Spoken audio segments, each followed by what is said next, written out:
High পাপা। বলে দাও কোথায় যাচ্ছি আমরা?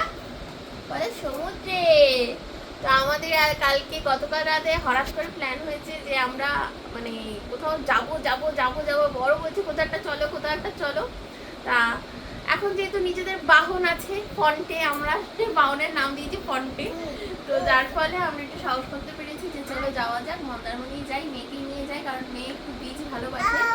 তো ওখানে গিয়ে বেসিক্যালি আমার বরের জন্য আমার মেয়ের জন্য যাওয়া। আমার মেয়ে বীচ খুব ভালোবাসে, সমুদ্র দেখলে খুব ভালোবাসে, আর বর কোথাও যাবে করছে, তার জন্য এই প্ল্যানটা হুট করে করা। ওই যে কথা বলি উঠলো ভাই কটক যাই, তার জন্য এই সকাল সকাল উঠে রেডি হলাম, ব্যাগপত্র এই যে সব গুছিয়েছি,